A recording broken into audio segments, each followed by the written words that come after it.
Minggu ke-26 tahun A. Pertobatan adalah jalan menuju kerajaan surga. Selamat berjumpa Bapak Ibu saudara-saudariku yang terkasih. Bagaimana kabar Anda hari ini? Semoga kami menjumpai Anda dalam keadaan sehat selalu dan bahagia, bukan? Nah, hari ini kita akan merenungkan. Kita mulai dari perumpamaan yang Yesus sampaikan. Seorang ayah yang punya dua orang anak yang punya karakter dan temperamen yang berbeda. Sang ayah meminta mereka berdua bekerja di kebun anggur ayahnya. Yang pertama tidak mau pergi, namun kemudian dia pergi ke kebun. Sementara anak yang kedua dengan semangat menjawab, "Iya ayah, aku mau pergi kebun." Tapi kemudian tidak pergi. Hanya omong saja. Tidak ada aksi apa-apa. Sementara anak pertama meski mengatakan tidak, dia bertobat dan akhirnya bekerja di kebun anggur bapaknya. Bapak Ibu, saudara-saudariku yang terkasih, ini sebuah perumpamaan. Tentu kita bertanya, kepada siapa Yesus alamatkan pesannya ini?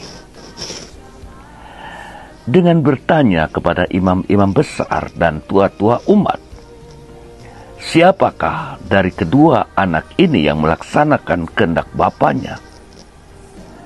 Dan mereka sepakat menjawab, yang pertama tentunya. Yang menjawab tidak, dia bertobat dan akhirnya pergi kebun. Setelah mereka memberikan jawaban, Yesus lalu berkata, pemungut-pemungut cukai dan perempuan-perempuan prostitusi mendahului kalian masuk dalam kerajaan surga. Pemungut-pemungut pajak dan wanita-wanita prostitusi dikategorikan sebagai pendosa yang tidak melaksanakan kehendak Allah. Namun, jangan lupa mereka bertobat. Bertobat karena mendengarkan ajaran Yohanes Pembaptis. Sementara imam-imam besar dan tua-tua umat yang dikatakan sebagai orang-orang yang melaksanakan kehendak Allah, namun kenyataannya mereka tidak melaksanakan apa yang mereka katakan. Malah mereka menekan, mempersulit orang-orang miskin. Mereka tidak mendengarkan pewartaan Yohanes Pembaptis dan mereka tidak bertobat. Mereka itu orang munafik. Mereka tidak merubah diri.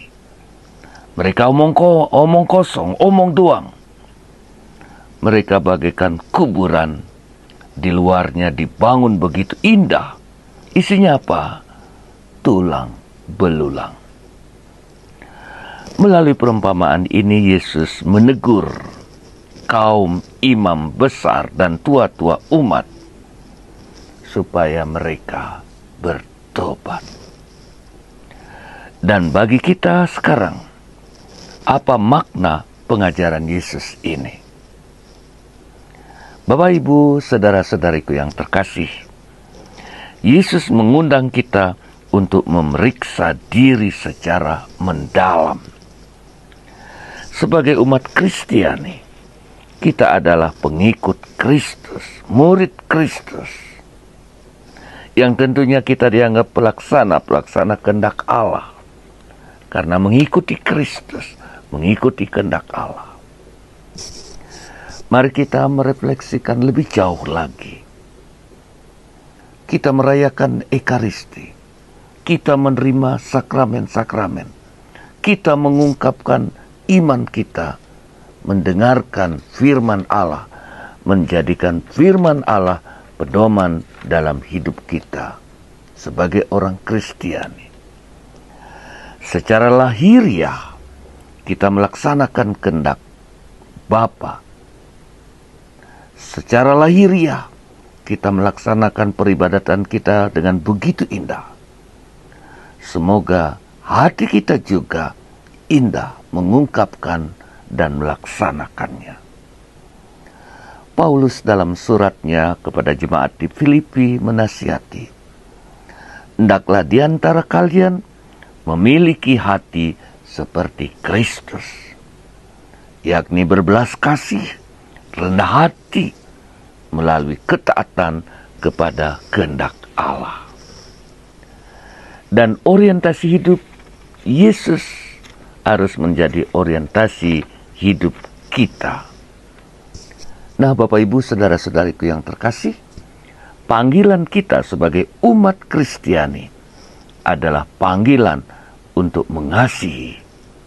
Kasih yang lemah lembut tentunya, kasih yang mengampuni, kasih yang ikut prihatin dengan orang-orang lemah, yang menderita, yang miskin. Dengan ketaatan kepada kehendak Allah sampai mati. Itulah hidup Kristus. Dan kita berorientasi seperti hidup Kristus ini. Lalu Paulus lebih jauh memberikan kepada kita orientasi hidup, yakni belas kasih, kesatuan dan kerukunan, penyangkalan diri, dan rendah hati. Paulus katakan, janganlah kalian sibuk dengan diri sendiri, sibuklah dengan berbelas kasih bagi orang lain. Nah, Bapak Ibu saudara-saudariku yang terkasih, semoga Ekaristi yang kita rayakan ini memberikan kekuatan kepada kita untuk hidup seperti hidup Kristus sendiri.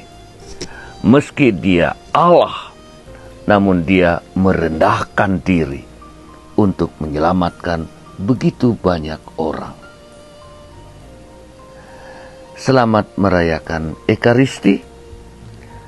Siapkan diri dengan membuka hati pada firman Allah. Renungkan, resapkan sesuai dengan ajakan undangan Tuhan Yesus hari ini. Selamat berhari Minggu. Tuhan memberkati. Salam.